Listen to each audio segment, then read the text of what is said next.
Hello. Today we will be discussing the effect of a hospital's environment on a patient's outcome. Specifically, we will be focusing on different neonatal intensive care units and how they impact a premature infant's outcome. To get a general idea of a common pediatric hospital, we decided to use a well-known hospital which happens to be right down the street from us, Boston Children's Hospital. Boston Children's Hospital has a very state-of-the-art pediatric center. Walking into the pediatric floor, kids and families immediately get that warm and friendly environment with a variety of artwork across the peds floor. Studies prove that a patient's surroundings has a big impact on reducing their stress, making them feel more at home than in the scary stereotypical hospital environment is key to their recovery. Instead of seeing blank walls, overwhelming hospital equipment such as an X-ray machine, or even in the patient's room itself they have heart monitors, ECG devices, exam lights, etc., BCH rooms have colorful walls and each equipment is designed creatively, which are inspired by the children themselves. In the picture shown above, you can see that the MRI is shaped like a baseball and the walls are covered in various cartoon characters. This helps undermine the child's anxiety, making it easier for them to be still and carefree under the specific procedure. In addition, some of the nurses and other staff go out of their ways to wear colorful children-friendly scrubs. For example, the scrubs may be Disney-themed rather than the typical uniform. For anyone who has to go to the hospital for any reason at all, it is common for them to feel anxious and stressed. This is why the BCH website has a designated content for families who have children going into the hospital for a specific procedure or any visit that requires the child to stay overnight. BCH has a content that well informs the family what to do and what to expect. Some of the questions they recommend families to inquire and know about are: may I stay with my child during the procedure? How long will the procedure or operation take? How long will it be before my child can go back to school and play? Finally, Boston Children's Hospital went above and beyond by creating what's called the Experience Journals. By copying the link, you can see the diverse artwork is created by the patients. Here the patient, which is the child, as well as the families, get a chance to share their story as encouragement for patients coming into the peds floor. This positive outreach gives hope for both the families and the patient in various ways, such as poems, artwork, and inspirational quotes. These direct words from patients who may have gone through similar procedures gives a new sense of confidence to all those who enter the pediatric floor at Boston Children's Hospital. So in a typical NICU environment, one can often find spaces that look like the picture shown here in the top right corner. Though this would be a satisfactory environment for a full-term baby, it is just not conducive to proper development of a premature baby. As infant development specialist Linda Lutz explained, the preterm infant is in various stages of development to which we place unrealistic demands. What we do or don't do can have a lasting effect on the infant and the family. To further illustrate this point, I would like to introduce my family friend Janelle. Janelle gave birth to a baby boy, Jace, at 31 weeks. When she was first admitted to Dartmouth Hospital in New Hampshire, she experienced the quote-unquote typical preemie birth experience. In a phone conversation with her, she explained how she gave birth and Jace was whisked away immediately. When she was brought to see him, he was in a brightly lit, overcrowded neonatal intensive care unit. Later on, we will explain the detrimental effects of this environment. As you can see in the picture in the bottom right corner of the screen, the beds were only separated by curtains. She described her experience, along with many new mothers that she met along the way, as overwhelming. If this experience was overwhelming and traumatic for grown adults, it could only be exponentially worse for preemies like Jace. Overstimulation of preemie babies can cause delays in physical and neurological development. Furthermore, premature babies are at an increased risk of conditions such as apnea, anemia, cerebral palsy, and respiratory distress syndrome. A proper preemie environment mimics a mother's womb. A few days after Jace was born, the family was transferred to Catholic Medical Center in New Hampshire, where they employ the Swedish model of couplet care. At the Catholic Medical Center, their mission statement is to provide an optimal environment for mother-baby attachment using the neonatal couplet care model. This model of care assists parents in becoming the primary caretakers of their infants with the support of their healthcare team. After extensive study and travel to Swedish hospitals, a team of doctors and nurses at CMC developed their special care NICU, where the postpartum mother and baby are treated in the same room. The couplet care features minimalized separation, early skin-to-skin contact, which you can see in the pictures on the right, and early parental involvement. This involvement not only calms the overwhelmed parents, but it instills the confidence necessary to become the infant's primary caregiver upon discharge.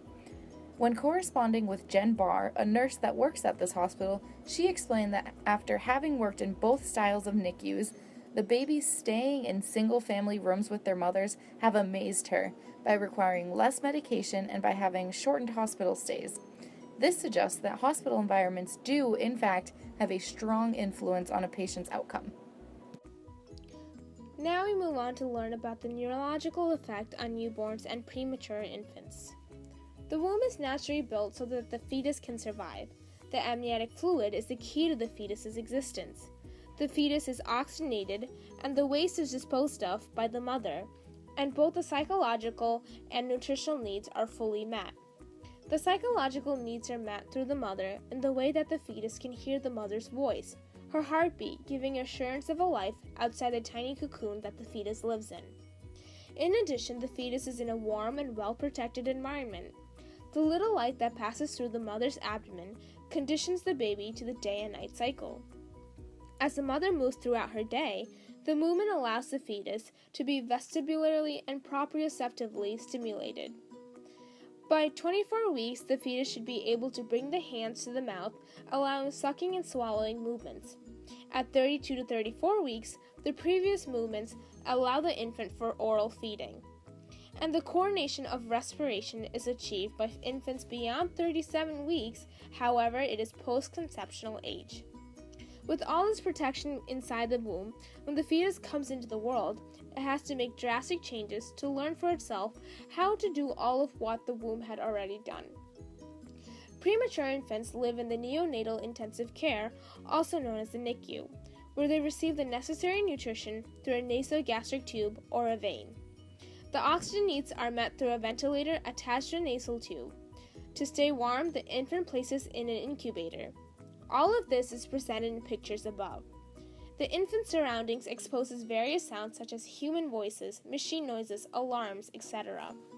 15 weeks gestation, the process of being carried in the womb between conception and birth, the infant is capable of responding to being touched. However, a premature baby is unable to respond to this stimuli until 32 to 34 weeks. The baby is unable to coordinate the autonomic responses such as the heart rate and respiration, hence the ventilator will aid in doing this. As Rhea discussed in the previous slide, when a baby is born prematurely, there are many milestones that have yet to happen that must now happen in the unpredictable world outside of the womb. When these milestones, such as the ability to regulate heart rate and respiration, have to occur outside of the womb, it is imperative that the outside environment mimics a mother's womb.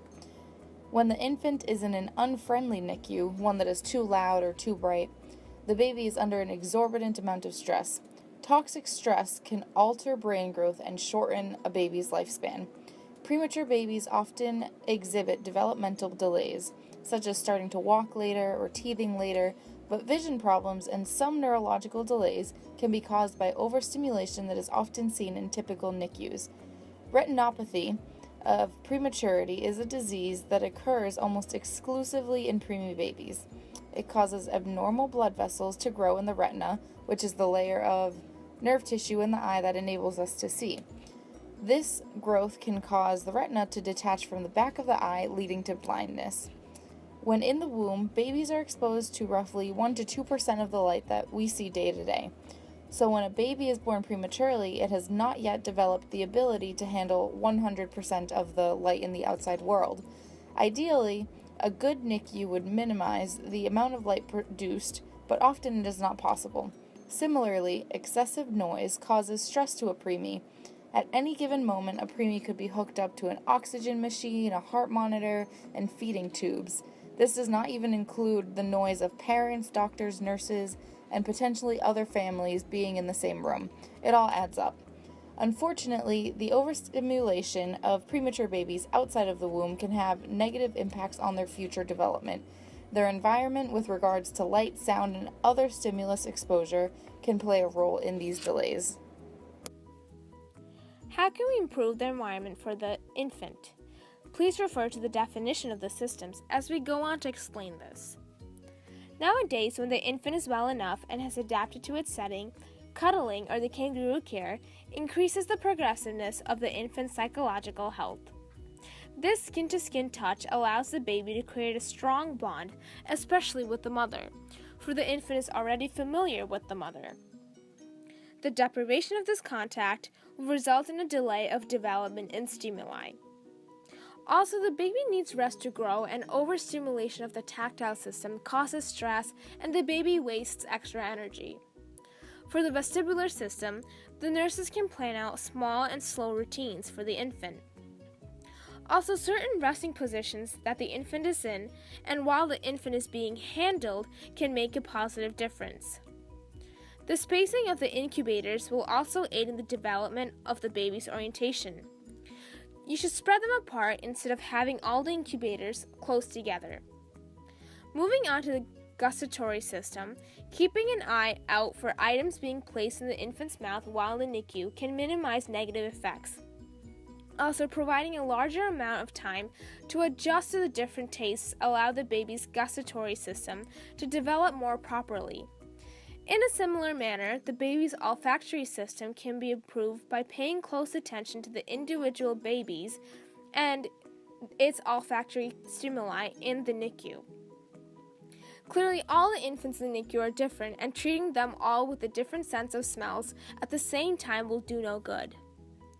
After it's visual that the baby has made a progressive improvement in the system, introduction to oral feeding will allow a faster development.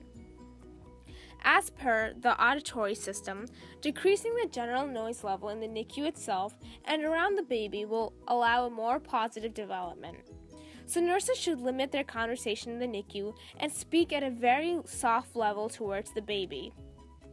Lastly, the visual system can be improved by having the baby exposed to a limited amount of light, which can be compared to about the power of 300 candles. It is vital to monitor all visual stimuli, for the lack of one stimuli can be a sign of a defect of another system. Also, if there are other machines in the NICU that causes much light, such as certain monitors, if it is not vital, it should be taken out. These are vital factors that can improve the environment for the infant. So to summarize everything we've discussed, hospitals not only care for a patient's physical illnesses, but try to ensure mental and developmental health as well through their environments. By reducing external stimuli and involving parents in a premature baby's NICU stay, the neonatal couplet model, parents will be more confident in becoming primary caregivers, and the baby will often require a shorter NICU stay. Finally, though some delays found in premature babies cannot always be prevented, steps can be taken in neonatal intensive care units to minimize those potential risks. Baby Jace is just one of the many babies that has benefited from the couplet model NICU environment, proving that hospital environments strongly influence a patient's outcome. Thank you.